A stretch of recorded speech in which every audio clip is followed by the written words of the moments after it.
Je suis heureux de vous présenter ce premier cours qui fera, je l'espère, l'objet d'une série de cours sur les notions de galout, d'exil et de Géoula, de délivrance. On pourrait penser que ces deux notions sont totalement connues car elles sont une composante essentielle de l'histoire juive. Une grande partie des fêtes juives se trouve rappelée ces différentes périodes d'exil qu'a vécu le peuple juif. À commencer par la fête de Pessah et par la nuit du Seder qui nous fait revivre l'exil égyptien avec son esclavage et la délivrance par la sortie d'Égypte.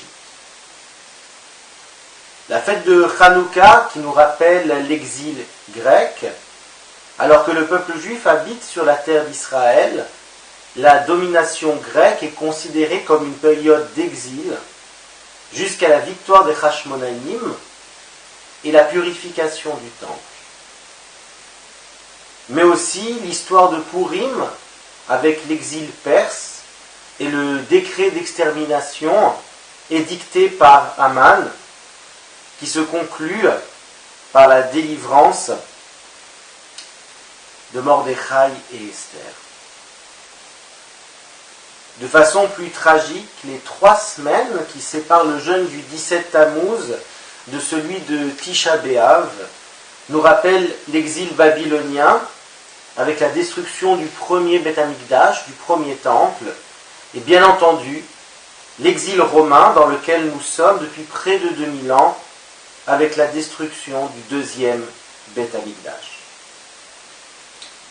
On voit donc combien la vie juive veut marquer ces différentes périodes d'exil comme fondamentales, essentielles, pour en faire des sources profondes de réflexion et d'enseignement. Cependant, il y a une grande confusion sur ces notions. J'en veux pour exemple une anecdote qui m'est arrivée un jour en recherchant sur Internet un calendrier juif, un site très bien fait, très bien documenté, permet donc de convertir des dates depuis le calendrier civil jusqu'au calendrier juif. Et ce site fait apparaître aussi, pour le jour recherché, la lecture hebdomadaire de la paracha, et la précise pour Eretz Israël, d'une part, et pour la galoute, la diaspora, d'autre part. Effectivement, le terme utilisé ici pour définir la lecture hebdomadaire de la paracha pour les juifs habitant en diaspora, c'est le terme galoute qui est utilisé, le terme exil. Sous-entendu, lorsque l'on habite en Eretz Israël, nous ne serions pas en galoute, nous ne serions pas en exil. Il y a là ici une très grande confusion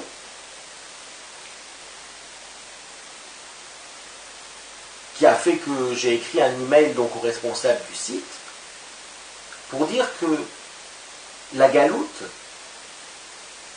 ne correspond en rien à un emplacement géographique. Ce terme ne vient pas définir la situation géographique de celui qui habite en diaspora par rapport à celui qui habite en Eretz Israël. La galoute, l'exil, c'est une période de l'histoire. L'exil romain dans lequel nous sommes commence en 70 de l'ère vulgaire avec la destruction du deuxième Beth Amikdash et se terminera avec la venue du Mashiach et la Géoula Shelema, la délivrance ultime, Bimera.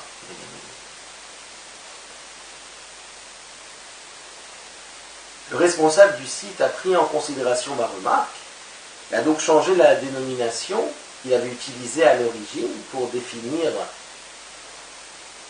la lecture hebdomadaire de la paracha et a marqué donc la lecture en Eretz Israël et un second point pour le reste du monde Il n'utilise plus donc le terme galout, exil. On voit bien la confusion qui existe donc sur cette notion de galout, d'exil, dont certains voudraient voir et le définir comme étant une situation géographique, habitée, la terre d'Israël ou non, par rapport à sa définition réelle, qui correspond donc à ce temps historique qui commence en 70. Alors pour vous permettre de comprendre l'importance de cette notion, je vais essayer donc de vous présenter des textes de la Torah, des Midrashim, du Talmud, du Zohar HaKadosh, qui abordent ces notions. La question est donc, quel est le premier texte de la Torah qui parle de Galout? Eh bien, il s'agit, dans la paracha de Lech Lecha, du Brit Ben Abetarim, de l'alliance entre les morsures. C'est le chapitre 15 de Bereshit. Dans ce chapitre, Abraham, qui n'est pas encore Abraham, mais Avram, reçoit la promesse d'Hachem d'avoir une descendance qui ne pourra pas se dénombrer comme les étoiles du ciel, et que sa descendance héritera de la terre d'Israël. Et Abraham, juste après que Dieu lui fit cette promesse, pose cette question. Vayomar, il dit, Hachem Elohim, Dieu éternel, Bama Eda Ki Irachena. Comment saurais-je que je vais en hériter?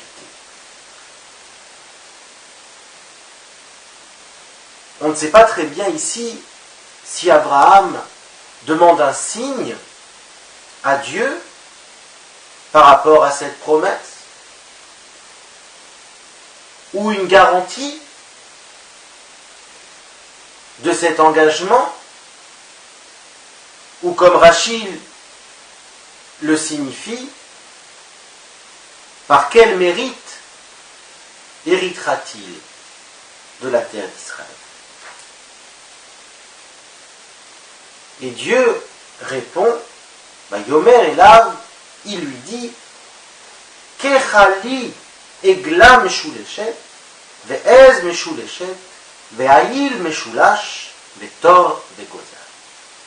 Prends 3 genisses, 3 chèvres, 3 béliers, une tourterelle et une jeune colombe.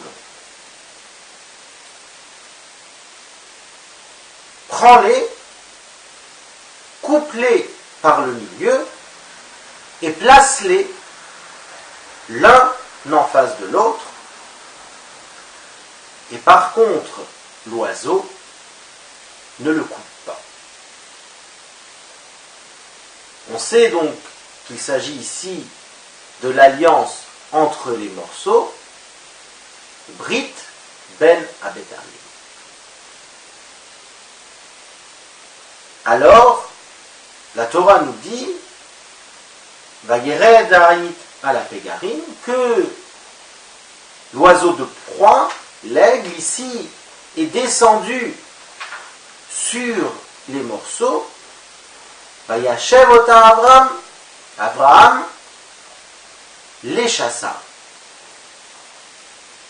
Alors que le soleil était sur le déclin, Vetardema nafela l'Avram, une torpeur tombe sur Avram.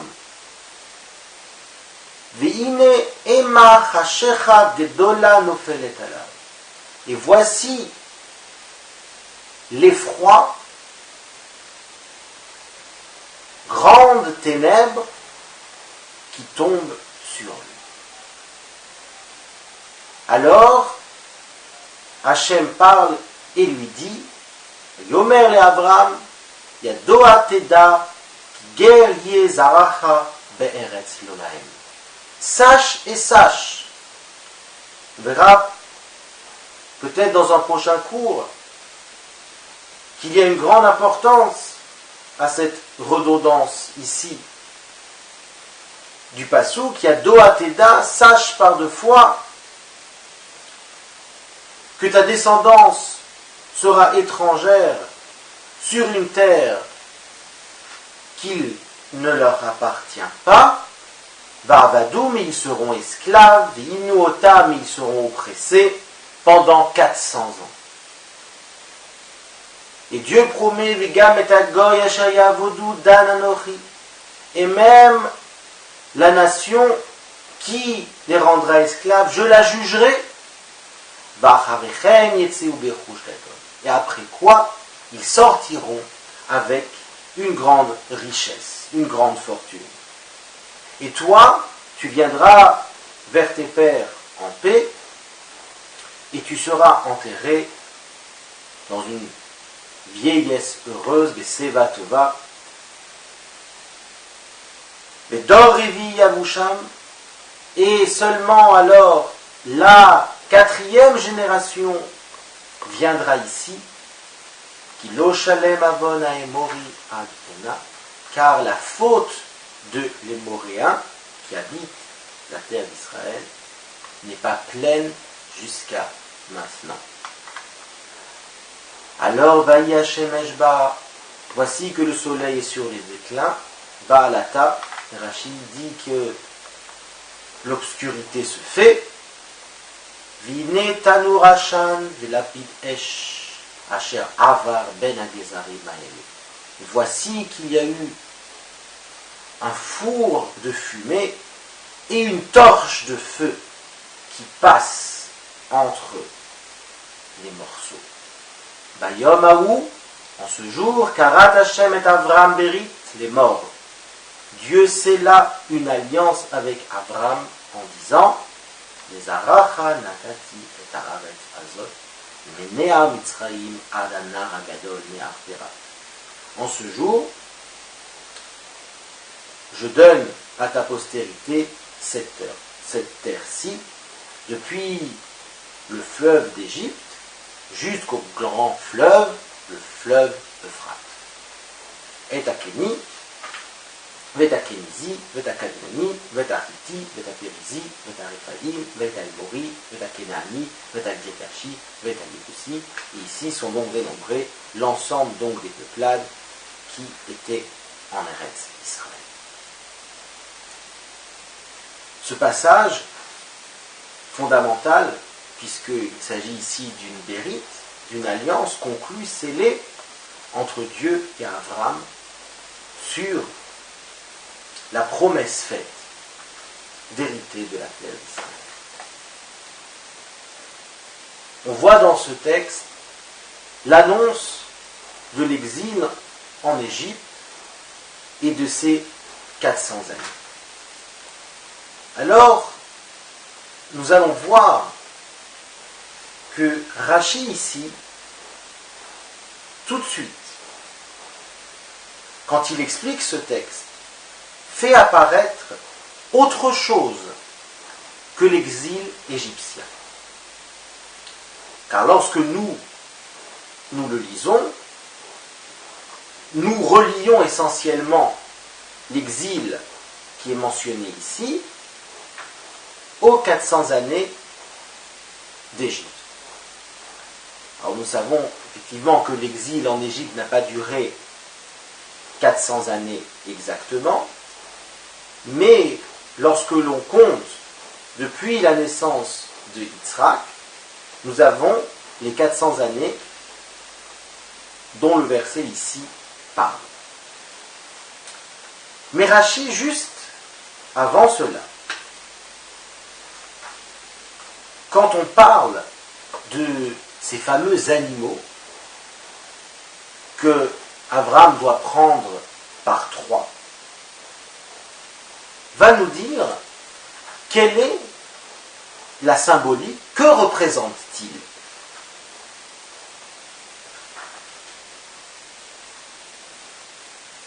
Au sujet donc des 3 genisses, des 3 chèvres et des 3 béliers, Rachi dit ici qu'il s'agit des nations du monde,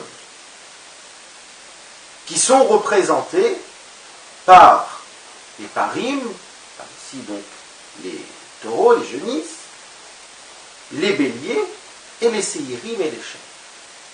Rachi donc cite différents versets qui viennent montrer que, par exemple, dans Tehillim, Sevavuni parim rabim, m'ont entouré de nombreux taureaux. David Amelech, ici, quand il parle de taureaux, il fait allusion aux nations. Et lorsque, on va voir un petit peu plus loin, l'effroi, Abraham est saisi d'effroi, on va voir que ici, les nations vont être définies. De quelle nation s'agit-il? Après Rachi de préciser, quant aux oiseaux, que représentent-ils? Eh bien, ils représentent la Knesset Israël, ils représentent le peuple juif, puisque nous avons ici la symbolique du Gozal, des Bnei Yona, de la Yona, de la colombe, et nous le savons, le peuple juif est représenté et imagé dans Shir HaShirim, dans le Cantique des Cantiques, par une colombe, Yonati Bechad Ve'asela, que le peuple juif est comme ici donc la colombe. Et donc, on voit que les animaux qui représentent les nations sont coupés en 2 au milieu, alors que, on le précise bien, l'oiseau, lui, ne l'est pas. Et Rachid expliquait,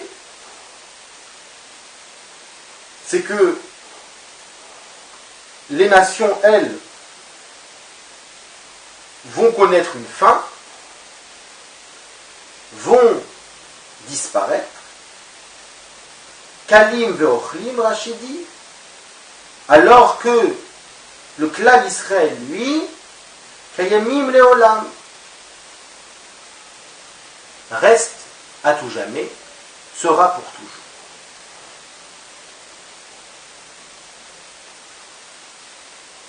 Voici qu'arrive l'aigle qui veut consommer les morceaux et Abraham ne le laisse pas. Il y a quelque chose d'extraordinaire. Rachi nous dit, c'est quoi cet aigle? Remesh yavo David ben Ishai lechalotam. C'est David Amelech qui veut détruire les nations qui oppressent le peuple juif. Et Abraham ne le laisse pas. Ven manichimoto min hashamayim. On ne laisse pas. Achavo melech hamashiach. Tant que le Mashiach n'est pas venu. Et alors, ce dont on a parlé tout à l'heure, Ema chashecha godola nofeled alav. Voici que l'effroi saisit Abraham, ou plutôt Abraham est saisi d'effroi. Chashecha, ténèbres, Gedola, grand, tombe sur lui. Nous avons ici un midrash qui nous dit, Rachi ici ne le précise pas, il le dit, Remez les tsarot vechosher shel galuyot, qu'il s'agit en vérité des souffrances et de l'obscurité des différents exils, qui est ici, qui saisit d'effroi ici Abraham, qui provoque une angoisse terrible, mais le texte dans le Midrash, lui, est beaucoup plus précis. Le texte exact dans le Midrash est le suivant.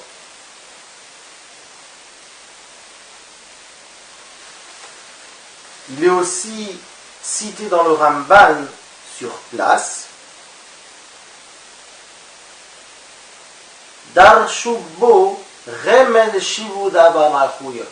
Ici, sur ces 4 termes, Emma, effroi ou angoisse, Chashecha, ténèbres, Gedola, grand, Nofelet, tombe, les Arba Galio, au sujet des 4 exils.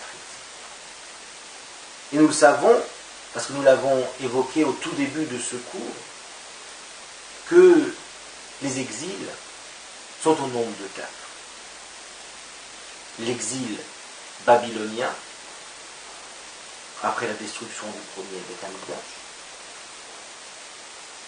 l'exil grec, à l'époque des Hashmonaïm, des Asmonéens, l'exil perse, à l'époque de Purim, avec Achashverosh, Assuérus et Haman, et l'exil romain, depuis la destruction du deuxième Beth Amikdash. Et le Midrash, que ici le Ramban Nachmanide cite, les fait apparaître dans le verset en disant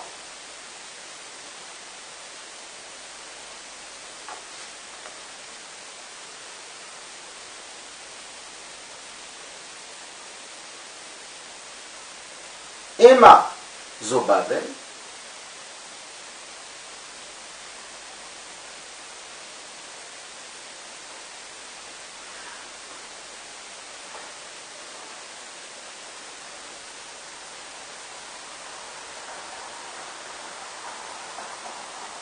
le Ramban ici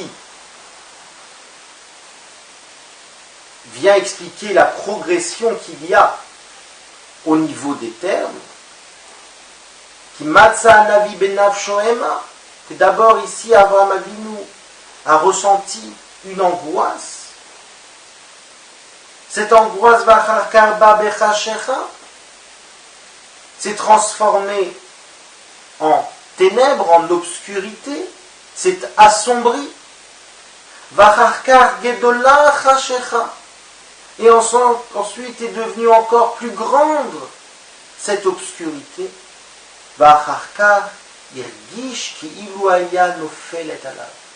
Et après il a ressenti comme si cette angoisse tombait totalement sur lui, que masa kaved tirbat bimeni, comme un poids, un fardeau qu'il a ressenti peser sur lui. On voit donc ici une progression dans la puissance de l'exil, dans les faits de l'exil,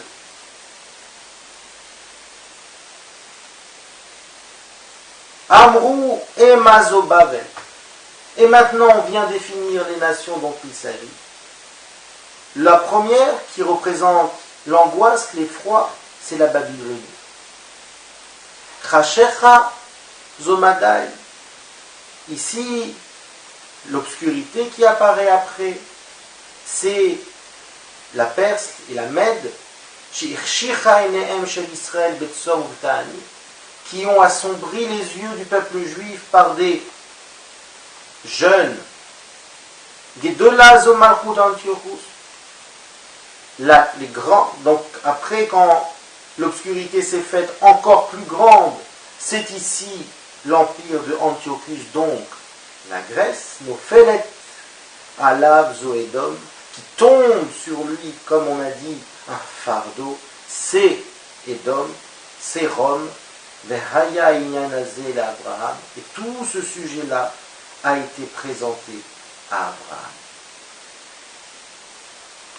Au moment donc de la promesse faite d'hériter de la terre d'Israël.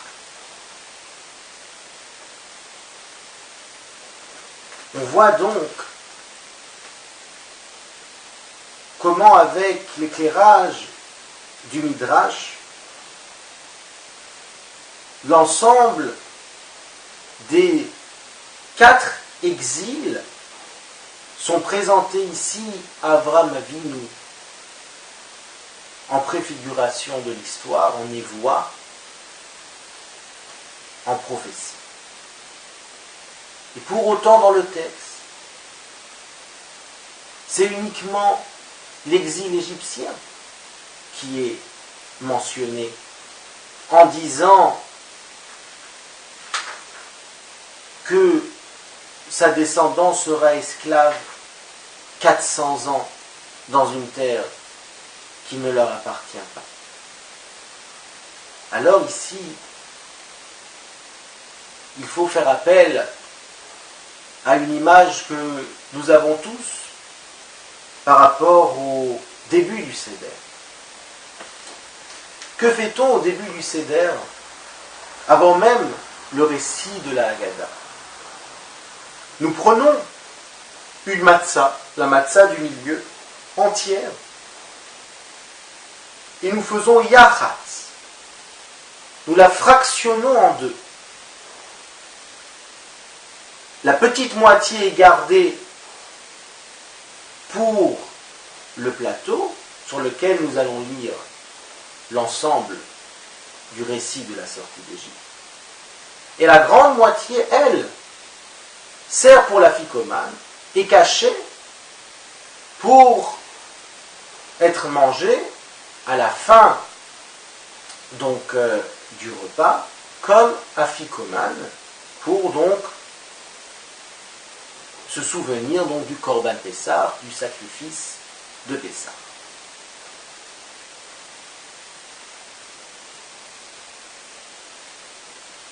Et donc, pour expliquer quel est donc le sens fait à cette fraction, de fractionner cette matzah, en fait, quand on compte, comme on l'a dit tout à l'heure, le nombre d'années exactement où les Bnei Israël sont restés en Égypte, nous n'avons pas le compte des 400.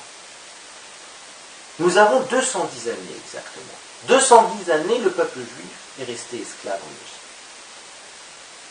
Et il manque donc 190 années.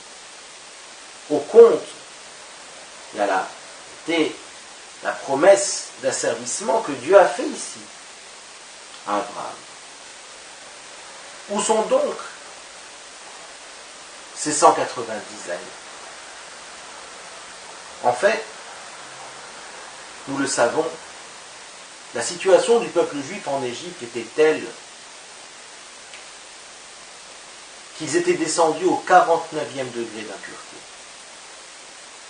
Restait encore quelques instants de plus en Égypte. C'était descendre au 50e degré, qui est le degré ultime dans lequel il n'y a plus aucun espoir, dans lequel il n'y a plus aucune rédemption possible, aucune délivrance possible. Et donc Dieu a amené la sortie d'Égypte dans ce temps limite, à cette dernière limite, sans quoi le peuple juif n'aurait jamais pu être délivré. Or, il manque donc au décompte des 400 ans. Il manque ces 190 années. Eh bien, ces 190 années, elles vont devoir être complétées. Cela signifie que si le peuple juif était resté, comme annoncé Abraham, 400 années en Égypte, il n'aurait pas été nécessaire de revivre d'autres exils dans l'histoire. L'exil égyptien aurait été unique et la délivrance totale. Mais comme le peuple juif n'a pas pu rester plus que 210 ans, sans quoi il disparaissait, il se noyait en Égypte, dans l'impureté égyptienne. Il a fallu le sortir avant, au bout de 210 années. Et il est nécessaire donc de compléter les 190 années par d'autres exils. Et voilà pourquoi, au moment même où Dieu montre à Abraham l'exil égyptien, il lui montre aussi les autres. Il lui montre tous les autres exils qui vont compléter l'exil égyptien qui n'est pas allé jusqu'à son terme. Le Maharal le définit très très bien. Il explique donc que lorsque nous comptons et dénombrons les exils, nous savons tous, nous les comptons au nombre de cas, comme je l'ai dit tout à l'heure, la Babylonie, la Grèce, la Perse, et Rome et Édom, mais jamais l'Égypte. Pour quelle raison? Parce que l'Égypte, c'est le Shoresh. Parce que l'exil égyptien, c'est l'origine de l'ensemble des exils. Dans l'exil égyptien est contenu l'ensemble des exils à venir. Et donc c'est pour cette raison qu'il a ce statut à part, qui n'est pas dénombré au même titre que les Arba Galouyot, que les 4 exils. Et donc nous revenons sur cette symbolique que nous faisons au tout début du Seder. Nous prenons cette matzah qui représente la délivrance et nous la coupons en deux pour montrer que la délivrance que nous célébrons le soir du Seder, la sortie d'Égypte, n'est pas une délivrance totale, elle est partielle. Viendra dans l'histoire d'autres exils pour compléter les 190 années qui n'ont pas été effectuées. Et alors, ce sera une délivrance encore plus grande que celle que nous célébrons le soir du Seder. On voit combien l'ensemble des détails qui sont faits pour rappeler les notions de Galout, de Géoula, sont précis, viennent bien ramener le clan d'Israël à sa foi dans la délivrance qui sera amenée par le Mashiach.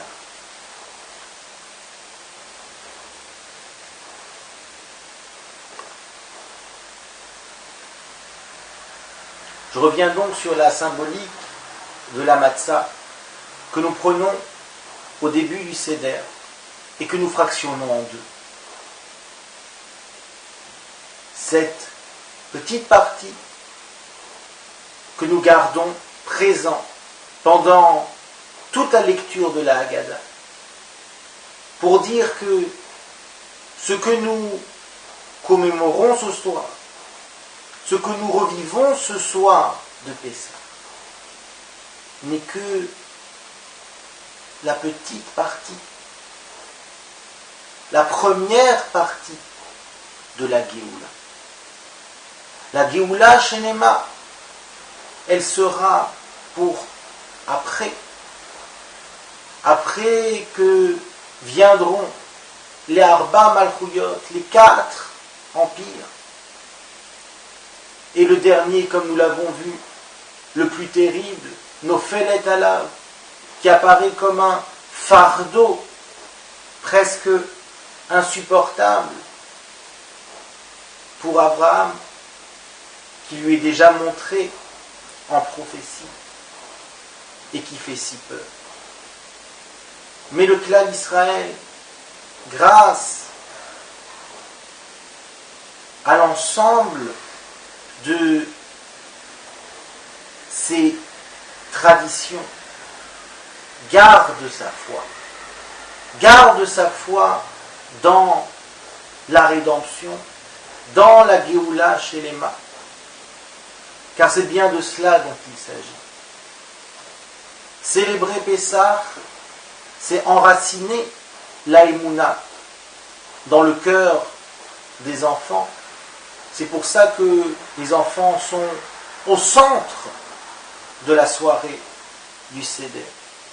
Pour bien placer les bases de ce que sont les espérances en la Géoula Shelema que le peuple nourrit depuis toujours.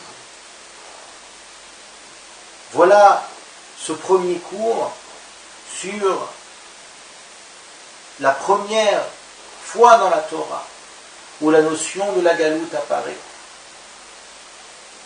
où déjà l'ensemble de l'histoire est présenté à Abraham.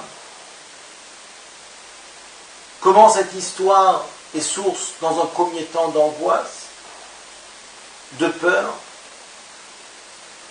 car elle présente de nombreuses épreuves, de nombreuses souffrances.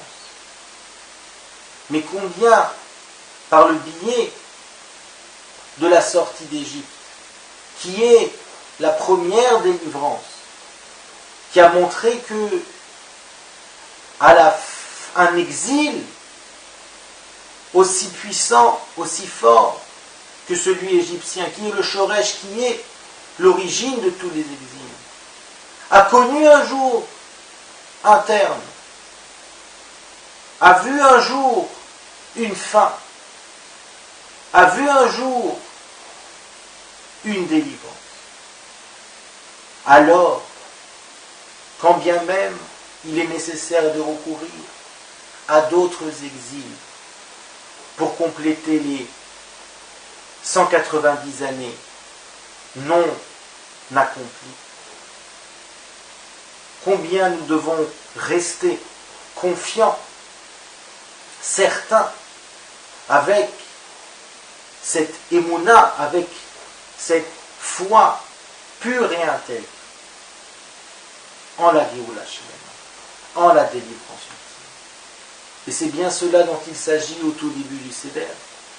Montrer qu'il y a eu l'exil en Égypte, il y a eu la délivrance.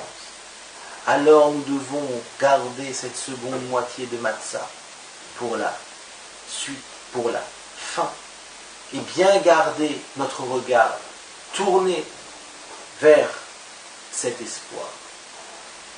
Et que si nous sommes capables de réciter le Hallel le soir du Seder, c'est parce que justement nous savons qu'un jour nous réciterons encore le Hallel pour la Géoula Shelema au moment de l'arrivée du Mashiach. Merci pour votre attention.